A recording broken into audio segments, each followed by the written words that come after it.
Hello everyone, welcome to Civil Staff Teaching Exam. This is Lisha, and today in this session I will be telling you the important topics जो हमारे physical sciences में net JRF clear करने के लिए होते हैं. ठीक है, देखो हम सबको पता है कि जो हमारा पेपर है उसमें सबसे बड़ा जो ड्रॉबैक रहता है वो नेगेटिव मार्किंग का रहता है ना.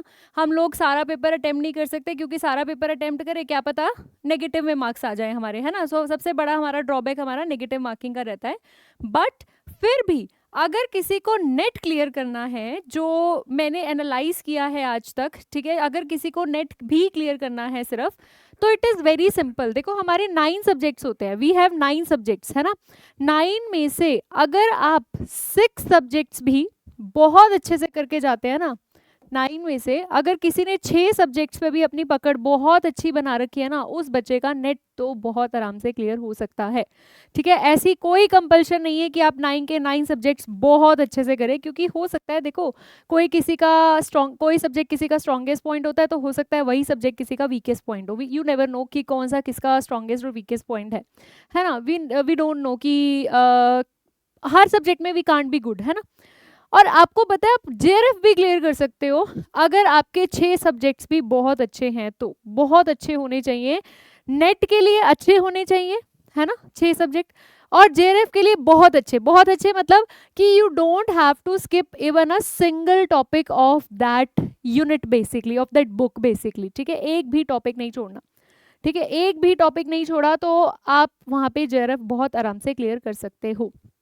राइट नाउ 9 सब्जेक्ट्स में से देखो जो 6 सब्जेक्ट्स हैं हमारे, वो ऐसे हैं जो कोर में भी हैं और जो एडवांस्ड में भी है. कोर हमारा पार्ट बी बनाता है और जो एडवांस्ड है वो हमारा पार्ट सी बनाता है. कोर में जो लेवल ऑफ क्वेश्चंस होता है वो थोड़ा सा लो होता है. एमएससी बेसिक कॉन्सेप्ट क्लियरिटी से वो जो पार्ट है वो आराम से क्रैक हो जाता है, वेयर एज जो पार्ट सी होता है वो इतना ईजी नहीं होता है. पार्ट सी में देखो आपको कॉन्सेप्ट क्लियरिटी के साथ साथ आपकी numerical approach should be very good. Your numerical approach बहुत अच्छी होनी चाहिए, है ना. और सबसे बड़ी गलती जो हम प्रिपरेशन के टाइम पे करते हैं, जो मैंने एनालाइज की है जब मैंने नेट क्लियर किया था, तो मैंने जो गलतियां की थी वो मेरी यही गलती थी कि मैंने ये सोचा कि ये क्वेश्चन सॉल्व हो जाएगा, लेट इट बी, पेपर में देखेंगे, है ना. और जब मैं पेपर में उसे सॉल्व करने लगी तो वो क्वेश्चन सॉल्व नहीं हो रहा था. तो मेरी गलती ये थी कि मैंने कैलकुलेशन लास्ट तक नहीं की थी. तो आप लोग भी इस गलती को ना कीजिए. अगर आप कोई क्वेश्चन सॉल्व कर रहे हैं, 5 की जगह बेशक 10 मिनट लग जाएं, it's okay, 10 minutes is okay, लेकिन वो क्वेश्चन पूरा सॉल्व करना और देखना है वो ऑप्शन से मैच कर रहा है या नहीं कर रहा है. क्योंकि कई बार सॉल्यूशन में लास्ट में ही ट्रिक लगी होती है, और अगर मैं लास्ट के पार्ट को ही छोड़ दूंगी तो पेपर में मैं उसे कैसे सॉल्व करूंगी, है ना. पेपर में मैं उसे कैसे सॉल्व करूंगी भाई, जब मुझे ट्रिक ही नहीं पता होगी. तो you have to solve whatever question you are solving, you have to solve that question completely. ठीक है, अगर एक क्वेश्चन उठाया है, ऐसे नहीं बीच में छोड़ दिया, हो जाएगी कैलकुलेशन, नहीं होती है, बिल्कुल भी नहीं होती है. ठीक है, क्योंकि प्रेशर इतना होता है उस टाइम पे कि क्रैक करना है, एग्जाम क्लियर करना है, तो वो नहीं हो पाता है. प्लस फिर हमें टाइम कम लगता है ना. तो इस चीज़ को ध्यान रखना है. आइए वीडियो को स्टार्ट करते हैं और सेशन को अच्छे से, होपफुली आपको पसंद आएगा. एक लाइक जरूर करना. ठीक है, सो सबसे पहले मैं आपको बताऊंगी about this experimental electronics and experimental method. पहले ये कोर का पार्ट है जो सेक्शन बी में आता है. देखो जो ये वाइट पोर्शन पे लिखा हुआ है, ये सिलेबस है आपका पार्ट बी का. पहले तो जो वाइट पोर्शन है, जो येलो पोर्शन है ना, इसमें येलो पोर्शन इंडिकेट करता है कि ये टॉपिक थोड़े से ज़्यादा इंपॉर्टेंट है. मैं ऐसे नहीं कह रही कि जो ये वाइट वाले टॉपिक्स लिखा हुआ है जिस यहाँ पे, इसमें से क्वेश्चन आएगा ही नहीं, आएगा, आ सकता है, लेकिन ये जो येलो से हाईलाइट किए गए हैं ये थोड़े से ज़्यादा इंपॉर्टेंट टॉपिक है और यहाँ से इन क्वेश्चंस के बनने की प्रोबेबिलिटी थोड़ी सी उनसे ज़्यादा होती है. So those who are thinking कि मैं 9 के 9 सब्जेक्ट्स करूँगा, तो अगर आप 9 के 9 सब्जेक्ट्स करोगे तो जो ये येलो से हाईलाइटेड टॉपिक्स हैं ये आप बहुत अच्छे से करके जाएंगे. और लास्ट 15 या 20 डेज में ये टॉपिक्स आपने जरूर प्रिपेयर करने हैं. ठीक है, so that you can crack this exam. So now yellow topics आपको दिख ही रहे हैं येलो से. ठीक है, सो ली square fitting method, digital techniques and applications, and इसमें हमारे पास error analysis, propagation of errors, A to D and D to A converters, op amp तो बहुत इंपॉर्टेंट होता है, इसको तो डबल स्टार लगा लो। ओप एम्प आपका पार्ट बी में भी इंपॉर्टेंट है, ओप एम्प आपका पार्ट सी के लिए भी इंपॉर्टेंट है, मतलब कोर के लिए भी इंपॉर्टेंट है प्लस एडवांस्ड के लिए भी बहुत इंपॉर्टेंट है ओप एम्प और उसकी एप्लीकेशन।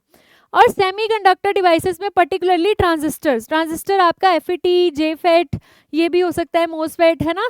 तो ये थोड़े इंपॉर्टेंट टॉपिक्स हैं, ठीक है। अगर मैं ये जो इलेक्ट्रॉनिक्स एंड एक्सपेरिमेंटल मेथड है ये पार्ट सी में भी आता है। पार्ट सी में इसका जो सिलेबस है वो ये रहता है जो आपको दिखाया गया है ना। वैसे तो ये जो सिलेबस है बहुत इजीली आपको CSIR नेट की साइट से मिल जाता है, बट अगर आपको नहीं मिल रहा तो आप यहाँ से भी स्क्रीनशॉट्स ले सकते हैं। ओके, सो यहाँ पे जो येलो पोर्शन आपको दिख रहा है वो क्या है, ट्रांसड्यूसर्स के बारे में, है ना। Temperature, pressure, vacuum, magnetic fields, vibrational, optical and particle detectors. Okay, again देखो यहाँ पे ओप एम्प को मैंने फिर से हाईलाइट किया है। ओप एम्प तो बहुत इंपॉर्टेंट रहता है, मैं आपको बार बार बता रही हूँ फीडबैक के बारे में।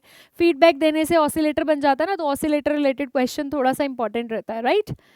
और कभी कभी ये जो क्वेश्चन है ना, lock in and box car integrator, ये इससे रिलेटेड क्वेश्चन भी मिल जाता है आपके पेपर के अंदर। Clear everyone. नेक्स्ट पे आते हैं। नेक्स्ट सब्जेक्ट है हमारा क्वांटम मैकेनिक्स। जो हमारा क्वांटम मैकेनिक्स है ना, क्वांटम मैकेनिक्स देखो बच्चों को मुश्किल लगता है, बट मुझे जब मैंने प्रिपेयर किया था तो मुझे one of the easiest part लगता था, क्योंकि इसमें एक तो क्वेश्चंस जो हैं, देखो मैं आपको सीधा बताती हूँ, क्वेश्चन रिपीटेबिलिटी बहुत ज़्यादा है, ठीक है। सेम टाइप का क्वेश्चन बहुत बार रिपीट होता है। पार्ट बी में बहुत ज़्यादा मिलता है क्वांटम मैकेनिक्स। क्वांटम मैकेनिक्स को अपना स्ट्रॉन्गेस्ट पार्ट बनाओ, क्योंकि कोई भी पेपर होता है ना, चाहे गेट हो फिर या फिर जेस्ट हो, सब में क्वांटम मैकेनिक्स भर भर के मिलता है, ठीक है। तो इसको स्ट्रॉन्गेस्ट पार्ट बनाओ अपना। और क्वांटम मैकेनिक्स में जो इंपॉर्टेंट टॉपिक रहते हैं वो आपके क्या रहता है, देखो एक तो पर्टर्बेशन थ्योरी है, चाहे वो टाइम डिपेंडेंट हो चाहे वो टाइम इंडिपेंडेंट हो, ठीक है। फर्मीज गोल्डन रूल हो गया। उसके बाद एंगुलर मोमेंटम का जो एल्जेब्रा रहता है ना। कॉम्यूटेटर्स हो गए, हाइजेनबर्ग अनसर्टेनिटी प्रिंसिपल हो गया, हाइड्रोजन एटम से रिलेटेड प्रॉब्लम हो गई, variational method, eigen value problems, ठीक है। सो आइगन वैल्यू प्रॉब्लम में जो आपका हार्मोनिक ऑसिलेटर हो गया, पार्टिकल इन अ बॉक्स हो गया, ये जो है ये इंपॉर्टेंट टॉपिक्स रहते हैं for part B. This is the syllabus for part B, ठीक है। जो पहले आ रहा है वो पार्ट बी है। अब जो अगला क्वांटम मैकेनिक्स है वो पार्ट सी है। पार्ट सी के लिए सिर्फ इतना ही पेपर में लिस्टेड है, लेकिन WKB approximation very very very important. WKB approximation आप सबने बहुत अच्छे से करना है, बहुत इंपॉर्टेंट टॉपिक रहता है ये हमारे पास, है ना। उसके बाद जो हमारा बॉर्न अप्रोक्सीमेशन होता है, फेज शिफ्ट हो गया, है ना। These are the certain important topics for part C. Clear. Again I am repeating कि ऐसा नहीं है जो ये वाइट से लिस्टेड है ये आते नहीं है पेपर में, आ सकते हैं, बट ये वाले क्वेश्चंस की प्रोबेबिलिटी, इन टॉपिक्स की probability is little bit higher than the other topics, right. Next पे आ जाओ। नेक्स्ट आता है क्लासिकल मैकेनिक्स। क्लासिकल मैकेनिक्स तो इजी होता है ना, मेरे हिसाब से हर बच्चे को ये बहुत इजी लगता है क्लासिकल मैकेनिक्स। लेग्रांजियन का क्वेश्चन, है ना, लेग्रांजियन का क्वेश्चन हो गया, it is easy, right. So Lagrangian का क्वेश्चन हो गया आपके पास, हैमिल्टोनियन का क्वेश्चन हो गया। ये देखो ये वाली चीजें हम MSc में भी करते हैं, है ना। तो ऐसे कहते हैं ना MSc के साथ साथ नेट निकालना आसान होता है। क्यों होता है, क्योंकि उस टाइम आपके MSc के कॉन्सेप्ट की क्लियरिटी बहुत ज्यादा होती है, बहुत ज़्यादा होती है। और जैसे जैसे टाइम पास करता जाता है वो वाले कॉन्सेप्ट भी भूलते जाते हो, तो फिर जो हायर कॉन्सेप्ट्स हैं वो तो आपको माइंड में रखने ही है, प्लस MSc के कॉन्सेप्ट्स भी आपको माइंड में रखने हैं। तो इसीलिए कहते हैं जैसे जैसे आपका टाइम पास होता जाता है आफ्टर MSc, नेट क्लियर होने की प्रोबेबिलिटी जो है वो थोड़ी सी कम हो जाती है as compare to the person who is giving NET just after MSc, ठीक है। सो यहाँ पे देखिए relativistic kinematics, mass energy equivalence, small oscillations, very important, small oscillations, right। Hamiltonian and Lagrangian formulism आता ही है। हैमिल्टोनियन और लेग्रांजियन का एक क्वेश्चन तो आएगा ही आएगा, हर साल आता है, आप देख सकते हो हर साल आता है इसको question. Variational principle, conservation laws and cyclic coordinate, very important cyclic coordinate, ठीक है। उसके बाद two body collision, scattering in the centre of mass and laboratory frame. So these are certain important topics for classical mechanics. And part C में बात करें तो part C में देखो पॉइजन ब्रैकेट्स का कैनोनिकल ट्रांसफॉर्मेशन हो गया, हैमिल्टन जैकोबी थ्योरी हो गया। These are the important topics for part C. वो वाला पार्ट बी था, ये क्या है पार्ट सी है आपका। क्लियर? नाउ अब हमारी जो बुक आती है that is the thermodynamical and statistical physics. Thermodynamics and statistical physics, ये देखो ये मेजरली जो है ये पार्ट बी में आती है, पहली बात तो मैं आपको बता दूं। और पार्ट बी का टॉपिक इतने ज़्यादा क्वेश्चंस इतने ज़्यादा टिपिकल नहीं होते, तो इस बुक को आप अपना बहुत स्ट्रॉन्ग कर सकते हो। ठीक है, इसमें पार्टीशन फंक्शन का क्वेश्चन आना ही आना है। ठीक है, रैंडम वॉक का क्वेश्चन आना ही आना है। पार्टीशन फंक्शन तो आएगा ही आएगा, चाहे वो माइक्रो कैनोनिकल आए या ग्रैंड कैनोनिकल आए, कोई भी आए, है ना। इंसेम्बल थ्योरी तो आनी ही आनी है ना, ये तो आएगी ही आएगी, तो इसको तो आपने छोड़ना ही नहीं है। प्लैंक क्वांटम थ्योरी, जो प्लैंक की थ्योरी थी ब्लैक बॉडी रेडिएशन, उससे रिलेटेड क्वेश्चन भी बहुत बार पेपर में देखा जाता है इसका। And then the Maxwell relations, of course the Maxwell relation, we can not forget these Maxwell relation, 4 Maxwell relations है, उससे रिलेटेड क्वेश्चन है ना। तो पार्ट सी में देखा जाए तो देखो जो ये फेस ट्रांजिशंस होती हैं, ये ना पता है अगर 5 नंबर में आ जाए तो 5 नंबर फ्री के है, और क्वेश्चन बहुत सिंपल होता है इसका। देखो जैसे हमें पता है कि जब भी स्टेट चेंज होगी, वाटर टू लिक्विड या मतलब वाटर टू गैस जाएगा, या गैस टू सॉलिड, जो भी होगा, जो ये फेस ट्रांजिशंस होती हैं जिसमें स्टेट चेंज होती है, that is a first order face transition. और डायरेक्ट पूछते हैं, 4 ऑप्शन दे देते हैं, पूछते हैं कौन सी ऑर्डर फेस ट्रांजिशन है, अगर इसमें कौन सी फर्स्ट ऑर्डर है। अरे भाई ये तो सबको ही पता है कि जब भी स्टेट चेंज होगी तो that is first order face transition, तो 5 नंबर फ्री के होते हैं वहां पे। तो फेस ट्रांजिशन जो हमारी है ना, उनको आप बहुत अच्छे से, 3-4 एग्जाम्पल होते हैं हर किसी के, ठीक है, बहुत आराम से 5 नंबर स्कोर कर सकते हो अगर इसका क्वेश्चन आ गया तो। ओके, उसके बाद जो इंपॉर्टेंट है, boughs Einstein condensation, diffusion equation, random walk and Brownian motion. Okay,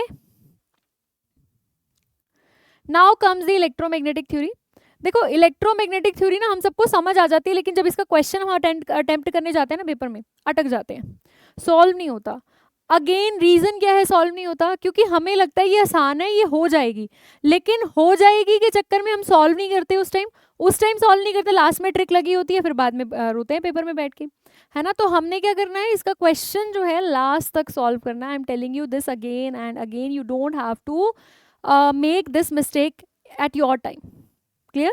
सो यहाँ पे जो टॉपिक्स इंपॉर्टेंट रहते हैं वो कौन कौन से हैं? Polarization, interference, diffraction and coherence, electromagnetic waves in free space, Maxwell equations in linear isotropic media and free space, boundary conditions बहुत इंपॉर्टेंट रहती हैं, ठीक है, बाउंड्री कंडीशंस बहुत इंपॉर्टेंट रहती हैं, Biot Savart's law, Ampere's theorem, Gauss law, dielectrics, conductors, scalar and vector potentials, gauge and variance, ये तो डायरेक्टली पूछे जाते हैं, ये तो है भी एक एक लाइन के, ये डायरेक्टली ही पूछे जाते हैं। तो ये सब चीज़ें जो हैं वो इलेक्ट्रोमैग्नेटिक थ्योरी में थोड़ी सी इंपॉर्टेंट रहती हैं as compare to the other topics. Now comes the electromagnetic theory for part C, that was for part B, this is for part C. So now for part C जो important है वो है आपका एक तो retarded potentials का concept, एक wave guide.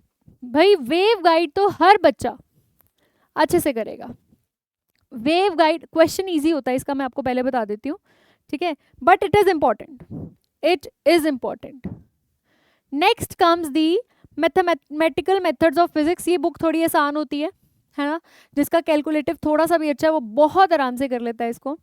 यहाँ पे देखो सबसे पहले जो क्वेश्चन है, random variables, special function, very important, हर साल पेपर में स्पेशल फंक्शन का क्वेश्चन आता है, हर साल आता है, तो इसको तो बहुत अच्छे से करना। Eigen values and eigen vector से related question, Fourier's transformation, Laplace transformation, इससे रिलेटेड क्वेश्चन भी एक पेपर में मिलता है, तो इसको भी अच्छे से करेंगे। केले हैमिल्टन थ्योरम, ओके। सो टेलर और लॉरेंट्स में से भी किसी एक का क्वेश्चन हमें पेपर में देखने को मिलता है, ठीक है। और इसमें कॉम्प्लेक्स एनालिसिस जो है ना हमारी, ये हाईलाइट करना रह गया, complex analysis very very very important, जिसमें आप कॉची रेजिड्यू थ्योरम के बारे में पढ़ते हो, है ना। जो भी ये थ्योरम्स होती हैं to solve integral, that is 2 pi iota into sum of residue at poles, है ना, ये चीज़ सिंगुलैरिटी निकालना, ये पॉइंट ये इंपॉर्टेंट है, कॉम्प्लेक्स एनालिसिस, ओके। इसमें हम पढ़ते हैं ना कि फंक्शन एनालिटिक है या नहीं है। बहुत बार पेपर में क्वेश्चन पूछा जाता है कि हमारा फंक्शन जो है वो एनालिटिक है या नहीं है ना। जब हमें पता है ना कि अगर ऑप्शंस में ढूंढना हो कि एनालिटिक है या नहीं, अगर हमारे ऑप्शन में z बार आ जाए कहीं से, z इज कॉम्प्लेक्स नंबर ना, x प्लस आयोटा वाई, या फिर कहीं पे रियल पार्ट ऑफ z आ जाए, रियल पार्ट ऑफ z मतलब कहीं पे अकेला x आ जाए, या फिर इमेजनरी पार्ट ऑफ z आ जाए मतलब अकेला कहीं पे y आ जाए, तो वो फंक्शन हमारे नॉट एनालिटिक होते हैं। देखने का तरीका होता है ना, ये इंपॉर्टेंट है पॉइंट्स, ठीक है, ये पॉइंट्स इंपॉर्टेंट रहते हैं। अब पार्ट सी की बात करें तो ग्रीन्स फंक्शन, ये तो कोई बच्चा छोड़ेगा ही नहीं।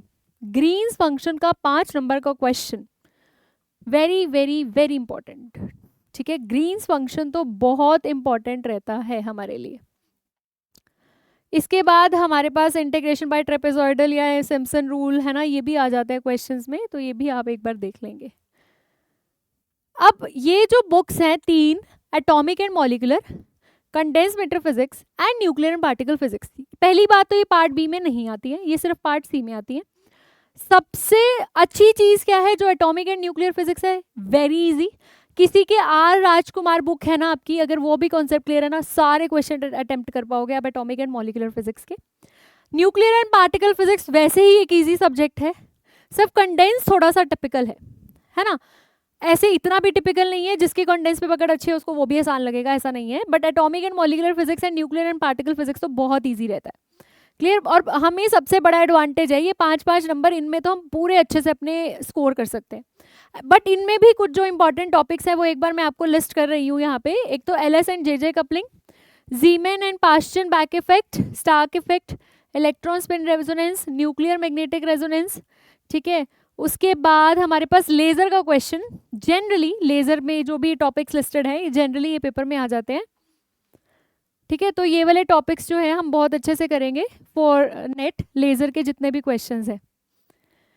इसके बाद जो हमारा थर्ड नेक्स्ट सब्जेक्ट है वो है कंडेंस मैटर फिजिक्स, ये थोड़ा सा डिफिकल्ट सब्जेक्ट है, ठीक है। तो अगर आप इसे छोड़ना चाहो, अगर कोई बच्चा सिर्फ नेट के लिए प्रिपेयर कर रहा है, जो 9 में से 6 सब्जेक्ट्स आप करना चाहते हो, तो you can leave this subject, आप इस सब्जेक्ट को छोड़ सकते हो अगर आप नेट के लिए प्रिपेयर कर रहे हो। लेकिन if you want to score good for JRF,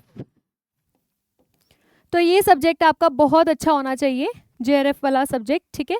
so condense matter physics में reciprocal lattice, Bravais lattices, lattice specific heat, Hall effect, Josephson junctions, super conductivity, ये कुछ इंपॉर्टेंट टॉपिक्स हैं यहाँ पे, okay. Now comes the nuclear and particle physics. Particle physics तो आप सारा ही करेंगे, इसमें तो कुछ छोड़ना ही नहीं है, क्योंकि बहुत थोड़ा पोर्शन ये कवर करती है और 5-5 नंबर के 2 डायरेक्ट क्वेश्चन बन जाते हैं, 10 नंबर पक्के कर सकते हो बहुत आराम से, तो इसको मत छोड़ना, ठीक है। ये तो सारे टॉपिक्स ही करोगे। न्यूक्लियर में ना देखो, जो शेल मॉडल है, शेल मॉडल से रिलेटेड क्वेश्चन आता ही आता है, तो 5 मार्क्स तो वहां से आप पक्के कर सकते हो अपने। लिक्विड ड्रॉप मॉडल से कर सकते हो आप यहाँ से, ठीक है। यहाँ पे ड्यूट्रॉन प्रॉब्लम से रिलेटेड क्वेश्चन भी आ जाता है। Then alpha beta and gamma decay और गामा के जो सिलेक्शन रूल्स होते हैं, गैमो टेलर या फिर फर्मी ट्रांजिशंस जो होती हैं उनसे रिलेटेड क्वेश्चंस, ठीक है। तो ये थोड़ा था हमारा। आई होप आप सबको जो टॉपिक्स हैं समझ आए होंगे कि अगेन मैं बार बार बोल रही हूँ, those who can do it completely very good, सारा पढ़ के जाओ, बहुत अच्छे से करो। पर ये अगर कोई 15 या 20 दिन में अपने सब्जेक्ट्स को एक बार रिवाइज करना चाहता है और वो सोचा जाता है कि कौन से टॉपिक्स पढूं कौन से ना पढूं, तो उसके लिए ये टॉपिक्स हैं। आप ये वाले टॉपिक्स जरूर पढ़ के जाएं if you want to score good in your exam, ठीक है। So thank you so much, okay.